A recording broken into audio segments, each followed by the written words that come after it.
Quinn, the police tape that blocked off part of downtown St. Paul's Main Street and surrounded the church behind me has been taken down, but it is a somber day in this close-knit community as many attended Mass for the first time since one of the town's priests was killed. Health officials say a child is recovering at home after being diagnosed with the measles.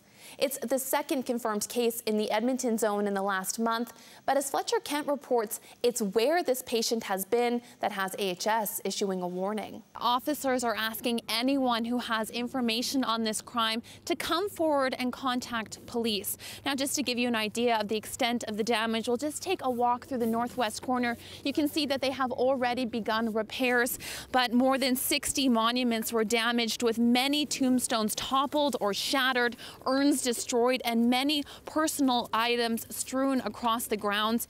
Thank you, Kevin. Well, better weather is on the way, but it looked more like Christmas than Easter in central Alberta yesterday when Mother Nature wreaked havoc on the highways. The spring snowstorm caused travel chaos on one of the busiest driving days of the season. And as Gary Bombervitz reports, a string of crashes shut down the QE2 highway north of Calgary for hours. There are watches and warnings in effect in Alberta, though. Airdrie, Olds, Three Hills, Strathmore, Calgary, Okotoks, High River, and Claresholm, all under a severe thunderstorm watch or warning. So if you're traveling today, be very careful on the highways as you're going down. Now, that line of thunderstorms will move off as we head into the overnight hours and clear off for tomorrow. But for tonight, do be very careful. When did all this speculation sort of break out? I missed it last night. Well, Shay, reports started to roll in before the Oilers game against Los Angeles last night. The 38-year-old Banff native has spent 15 years as an Oiler.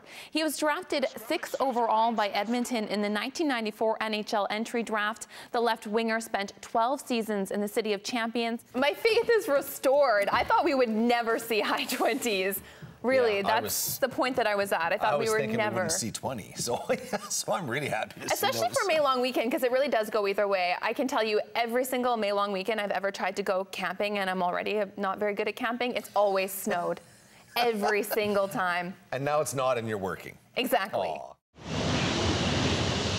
A blazing inferno, a sight so jaw-dropping, a fire investigator gets close to capture it. This is huge. Like, you can feel the heat standing, and I mean, it's just incredible. The 3-alarm blaze broke out at a South Edmonton condo development at around 2 Sunday morning.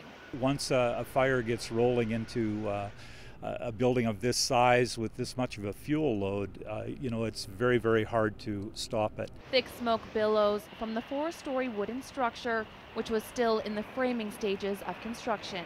You've got exposed lumber, essentially, and it goes very, very quickly. So it's much like kindling in a campfire. It can go very fast. Firefighters went door to door, evacuating over 150 nearby residents. You look out the window and you go, oh, okay, that's right there. That fire's right there. And it's kind of an instant, you know, pack what we can that, you know, we'd like to take if we had to get out. Fire crews say there were a number of propane tanks on the construction site, and just after 3 a.m., one of them exploded. When you have propane involved in large cylinders like this, you can't be too careful. At its peak, about 15 fire trucks and 80 firefighters were on scene trying to knock down the flames. Frightening for neighbors who say they're just thankful the building was empty and no one was hurt. Some family at 3 o'clock in the morning could be gone. Just glad it isn't a building where anybody's living right now. Shannon Greer, Global News.